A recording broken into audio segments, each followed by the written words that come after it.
Break के बाद आपका बहुत बहुत स्वागत है हमारी इस बातचीत में। आइए हम अपनी बातचीत को आगे बढ़ाते हैं अपने दोनों मेहमानों से। रमजान भाई, सवाल आपसे है, क्या वेस्टर्न यूपी का जाट, पश्चिमी उत्तर प्रदेश का जाट और हरियाणा का जाट, क्या दोनों को एक साथ मिला के देखा जा सकता है? क्योंकि एक लिस्ट बनी है वेस्टर्न यूपी में जो उत्तर प्रदेश की लिस्ट है, एक लिस्ट हरियाणा में बनी है। दोनों के जो राजनीतिक हालात और सामाजिक हालात या आर्थिक हालात दोनों के डिफरेंस हैं। तो ऐसे में सरकार को क्या नज़रिया रखनी चाहिए? मैं पुष्पेंद्र जी की बात से कतई सहमत नहीं हूँ कि जो लोग उस कैटेगरी में डिज़र्व करते हैं, क्योंकि मैं ये नहीं कहता कि सारे ही जाट समर्थ हैं। कुछ जाट ऐसे हैं जो पिछड़े हैं और बहुत पिछड़े हैं। राजस्थान में मैंने देखा है, यूपी में मैंने देखा है, तो और हरियाणा में भी कुछ इलाके हैं जहाँ वो पिछड़े हुए हैं। तो जहाँ बहुत पिछड़े हुए हैं, अति पिछड़े हुए हैं, उनको रिजर्वेशन करने में कोई मैं दिक्कत महसूस नहीं करता। लेकिन जहाँ समर्थ हो गए हैं, जहाँ चीज़ें बहुत करेक्ट हो गई हैं, वहाँ नंबर आना चाहिए दूसरों का। दूसरी बात यह है कि मैं एसटी की बात कर रहा था, मेव कबीले की, जिसके चूँकि 1860 का ऑर्डिनेंस है अंग्रेज़ों का। उस वक्त मेवों को और मीणाओं को क्रिमिनल ट्राइब डिक्लेयर किया था। आज़ादी के बाद उसी क्रिमिनल ट्राइब के आधार पर मीणाओं को आरक्षण मिला, मेव कबीला रह गया। तो जैसे ये मेव पिछड़ा हुआ कबीला है, ऐसे कबीलों को ढूंढकर, और सचर कमेटी की रिपोर्ट रंगनाथ मिश्रा ने ये बात कही है कि कुछ कबीले ऐसे थे जिनको रह गए थे, और इसमें धार्मिक प्रावधान भी नहीं है एसटी में। तो ऐसे कबीलों को ढूंढकर जो डिजर्व करते हैं उनको दिया जाना चाहिए, और उसमें भी कुछ प्रावधान खास कर दिए जाएं। जो अति पिछड़े उनको अलग से किया जाए। तो जाट आरक्षण का मैं खिलाफ नहीं कर रहा, लेकिन उसमें कुछ इस तरह के स्पेशल प्रावधान जो लोग ग्रोथ कर गई हैं, जो क्षेत्र, जो इलाके, उनको छोड़कर, क्रीमी लेयर्स को छोड़कर, जहाँ ज़रूरत है आर्थिक आधार पर जो पिछड़े हैं उनको करने में मुझे दिक्कत नहीं है। इसमें जो बात आपने रखी है वो बात एक्ट में ही दी गई है। इसमें क्रीमी लेयर का प्रावधान इसीलिए दिया गया है जिसकी 5 लाख सालाना से ज़्यादा इनकम है उसको दिया ही नहीं जाएगा। ये दिया ही किसानों को, ये बच्चों को, और जो गांव में रह रहे हैं जिनको शिक्षा का अभाव है, शैक्षणिक रूप से जो पिछड़े हैं और जो सामाजिक रूप से पिछड़े हैं। भाई क्या आपने नहीं सुना, जाट रे जाट 16 दूनी 8, जाट रे जाट तेरे सिर पे खाट? ये कहावतें जो चली हैं, ये जाट तेरी बुद्धि घुटने में होती है, ये जाटों के खिलाफ जो सामाजिक एक नज़रिया है, जाट अक्खड़ होता है। तो क्या समाज ये चाहता है कि जाट केवल अपना बलिदान सीमा पर खून बहा करके देता रहे और इस देश का पेट भरने के लिए जो है अनाज पैदा करता रहे और खेतों में पसीना बहाता रहे और खेल के मैदान के माध्यम से मेडल लाके देश का सम्मान करता रहे? लेकिन जाट जब भी अपने अधिकारों की बात करेगा तो यही बातें निकल करके सामने आ जाती हैं। तब जबकि हमारे समकक्ष सभी जातियों को 20-25 साल की लीड दे दी जा चुकी है, और उसके बावजूद हम स्टेट की लिस्ट में हैं। जब हम राज्य में पिछड़े हैं तो केंद्र में क्या आपत्ति है हमें पिछड़ा मानने में? और क्रीमी लेयर में जो संपन्न हैं भी अगर कुछ लोग, उनको वैसे भी हटा दिया जाएगा। और उस प्रावधान को आप खुद ही कह रहे हैं कि एसटी में भी लागू किया जाना चाहिए। उस बारे में विचार हो सकता है कि आईएएस अफसर जो बन गए SC ST, क्या उनके बच्चों को भी आरक्षण की आवश्यकता है? इस प्रश्न को बिल्कुल बहस के लिए उठाना चाहिए। लेकिन जब OBC में तो पहले ही आपके ये प्रावधान क्रीमी लेयर का लगा हुआ है, तो इसमें हम राज्य के अनुसार ही चलना चाह रहे हैं। और राज्य और केंद्र, जो सुप्रीम कोर्ट ने भी अपने आदेश में कहा है कि ये क्रॉस पर्पस में काम नहीं करते हैं इस देश में, इनमें एक जो है सामंजस्य है। यदि एक स्टेट एक जाति को पिछड़ा मान रहा है तो केंद्र कहाँ से आ गया ये कहने वाला कि ये पिछड़ी नहीं है केंद्र में आकर के? हम इस प्रश्न को उठा रहे हैं। रमजान भाई, एक तरफ अन्ना देख रहे हैं कि किस तरह से भूमि अधिग्रहण के खिलाफ अपना एक अभियान चला रहे हैं, और सरकार भी चाह रही है कि 2 ऑर्डिनेंस और लाएं। एक आरक्षण को लेकर भी अभी क्लियर नहीं हुआ, और एक किसानों के मसले पर जो ऑर्डिनेंस लैप्स कर चुका है हुई है। तो इसमें आप लोगों की क्या राय है? देखिए, बिल्कुल ऐसे आंदोलन चलने चाहिए। चूँकि 118 साल तकरीबन एक कानून बनाए, वो भी बहुत बेहतर नहीं था, लेकिन कॉरपोरेट जगत और उद्योगपतियों से छुटकारा किसानों को मिलता सा दिखाई दे रहा है। जैसे उनकी मर्जी से ज़मीनें लेना, उनकी मर्जी के कुछ मुताबिक रेट तय करना, ऐसा कुछ प्रावधान हुए थे जिनको लेकर थोड़ा सा किसान एक उत्साहित था। लेकिन जब ये ऑर्डिनेंस आया है और उसने तमाम वो अधिकार छीन लिए जो उस पिछले कानून के तहत दिए थे, तो नेचुरल एक बहुत उबाल है किसानों के अंदर। और जिस तरह से एक खुला छोड़ दिया था राज्य सरकारों को कि वो अपने अधिसूचनाओं के जरिए से और भी कुछ कर सकते हैं। जिस तरह का इस्तेमाल अभी 4 दिसंबर को हरियाणा में हुआ, हरियाणा में खट्टर सरकार ने अधिसूचना जारी करके जो रेट सेंट्रल गवर्नमेंट ने तय किए थे उससे आधा कर दिया वहाँ पर। तो इस तरह से जो ये बदलाव हो रहे हैं इसके खिलाफ मुहिम चलना, एजिटेशन होना, आंदोलन होना एक स्वाभाविक है। और किसानों को अगर बचना है अब इस वक्त, चूँकि वो कानून को बदलने में 118 साल लगे, इस वक्त भी अगर किसानों में जोश नहीं आया और किसान आंदोलन के लिए दिल्ली का घेराव नहीं किया और नहीं उतरे सड़कों पर, तो मैं समझता हूँ कि फिर उनका भला कभी नहीं होगा। पुष्पेंद्र जी, यही सरकार का कहना है कि अगर हम 118 साल पुराने कानून को और हम ठीक नहीं करेंगे तो इस देश का विकास नहीं हो पाएगा। हालांकि उन पर आरोप लग रहा है कि कॉरपोरेट के लिए वो पॉजिटिव है इसलिए ऐसा करें, लेकिन विकास उससे जुड़ा हुआ एक बड़ा अहम मसला है।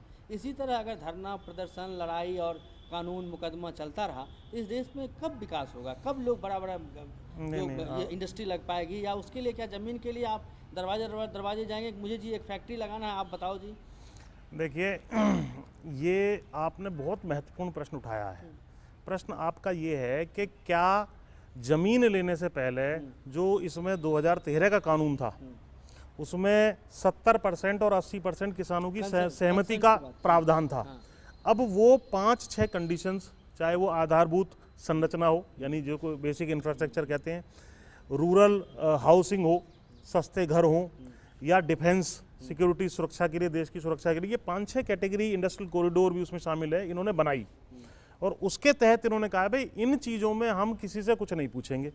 लेकिन इसकी जो डेफिनेशन है वो इतनी व्यापक है कि वो आप उसके तहत काफ़ी भूमि को अधिग्रहण करते चले जाएंगे, आपसे कोई पूछने वाला नहीं है और लगभग सारी चीज़ें उसमें शामिल हो जाएंगी।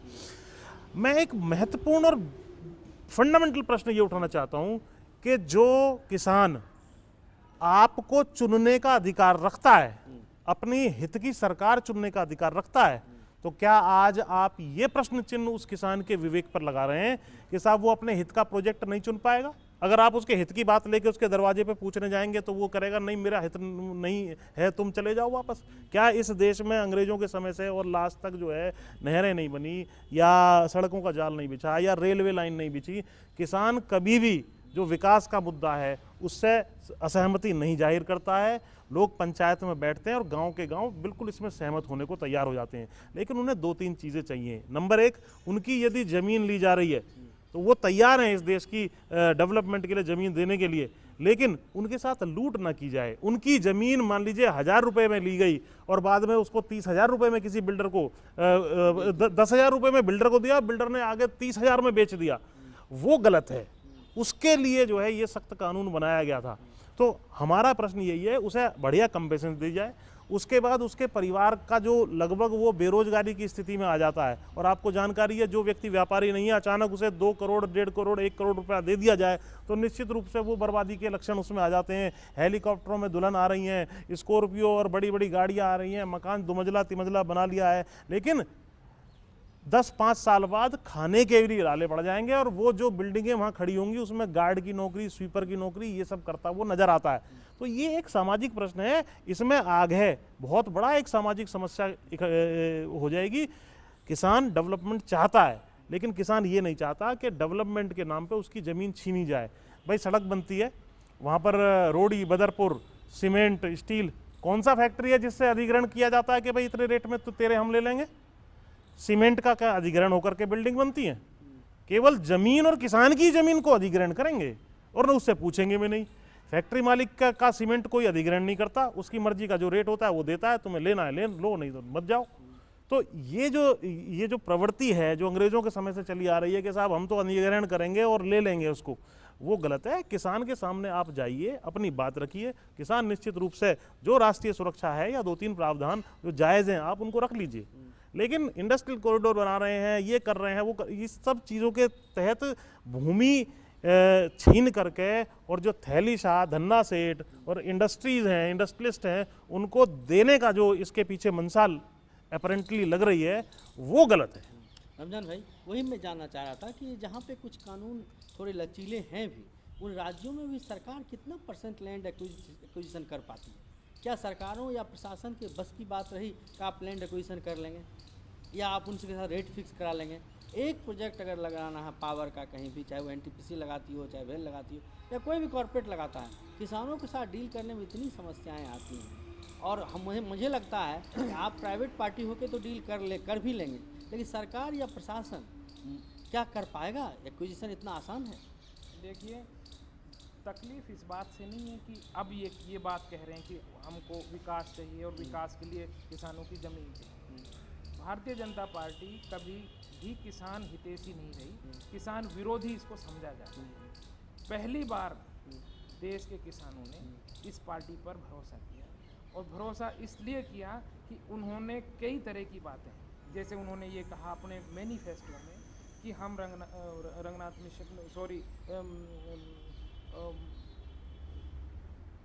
कौन सा आयोग, हाँ, कृषि को लेकर अपना स्वामीनाथन आयोग को लेकर लागू करेंगे, और बहुत सारी ऐसी। तो देश के किसानों ने पहली मर्तबा इस भारतीय जनता पार्टी पर यकीन किया। आप यकीन मानेगा कि हम जब किसानों के लिए काम करते थे तो स्टिंग कमेटी की, जो उस वक्त की स्टैंडिंग कमेटी थी, उसकी मेंबर थी सुमित्रा महाजन जी, जो आज की लोकसभा अध्यक्ष हैं। उन्होंने, उनके पास ये कानून जो अब आया है, जो कांग्रेस ने लागू किया था, वो उन्होंने तैयार किया था, और हमारे तमाम तर सुझाव उन्होंने उसमें रखे। और उस बनते वक्त ये कहा था, जब चर्चा हो रही थी दोनों सदनों में, कि हम इससे भी बेहतर चाहते थे, कांग्रेस नहीं बना रही, ठीक है। लेकिन आज जब ये प्रक्रिया में था, ये कानून बदलने की में, तब वो इसको और बेहतर करने की प्रक्रिया में बता रहे थे, सुधार की ज़रूरत बता रहे थे, और इससे अच्छा बनाने की बात कर रहे थे। लेकिन जैसे ही सरकार हुई तो उन्होंने क्यों इसको, तब वो कुछ कह रहे थे, आज उनको विकास के लिए इसको बदलना क्यों ज़रूरी है। ये जो दो तरीके के चेहरे आते हैं ना सामने, इससे बड़ी तकलीफ होती है। ये है जो तकलीफ, जब आप विपक्ष में होते हैं तो कुछ और कह रहे होते हैं, और जब आप पक्ष में आ जाते हैं, आपकी सत्ता आ जाती है, तब आपका वक्तव्य कुछ और बदल जाता है। ये वही लोग हैं जो पहले क्या क्या ये सारे सुझाव स्टैंडिंग कमेटी में जब सुमित्रा महाजन जी के पास गए, तो तमाम तरह की बातें हमसे घंटों बात करते थे कि ये होना चाहिए, और ये सारी चीज़ें उन्होंने ये रखवाई थी। तो अगर उनको विकास दिख रहा था तो अपने मैनिफेस्टो में ये चीज़ें क्यों की, और उस वक्त जब स्टैंडिंग कमेटी में उनके पास ये बिल आया तो उन्होंने इसमें ये गुंजाइशें क्यों न रखी कि भाई आगे जब हमारी सरकार आएगी तो इसमें ये दिक्कत आएगी, इसलिए इन चीज़ों को इसमें से हटा दिया जाए। तो जो धोखा किसानों के साथ होता है, जो भ्रम फैलाकर वोट हासिल कर लिए जाते हैं और फिर उसके बाद फ़ायदा किसी और को पहुंचाया जाता है, ये बड़ी तकलीफ दे बात है। और इसी धोखे को किसान आज़ादी से पहले से और आज़ादी के बाद धोखा खाता है। चलिए, आप दोनों मेहमानों का बहुत बहुत शुक्रिया और धन्यवाद इस बातचीत के लिए। बातचीत काफ़ी अच्छी रही, और ये दोनों मेहमानों का कहना है किसान उस वक्त धोखा खाता है या उसको दुख होता है। इसमें एक बात मैं और जोड़ूंगा बीच में आपकी बात काट के, कि जिस प्रकार का माहौल इस देश में बन रहा है, नरेंद्र मोदी किसान विरोधी, नरेंद्र मोदी जाट विरोधी, अगर ये वाकई ग्राउंड पे चला गया तो नरेंद्र मोदी की चूलें 2019 में जो ये सोच रहे हैं कि हम 10 साल और 15 साल शासन करेंगे, उसके ऊपर जो है बड़ा प्रश्न चिन्ह लग जाएगा। और ये नारा गांव-गांव पहुंच रहा है कि नरेंद्र मोदी किसान विरोधी। इस चीज को देखिए। चलिए, ये तो भविष्य बताएगा कि चुनावी ऊंट किस करवट बैठता है, लेकिन इतना तय है किसानों को दुख और तकलीफ तब होता है जब एक ही पार्टी और एक ही नेता के दो चेहरे सामने आते हैं, जब वो सत्ता में होता है और जब वो विपक्ष में होता है। चलिए, आज इस बातचीत में इतना ही। अगले दिन हम फिर हाजिर होंगे कुछ मेहमान के साथ और कुछ नए मुद्दे के साथ। फिलहाल दीजिए हमें इजाज़त। नमस्कार।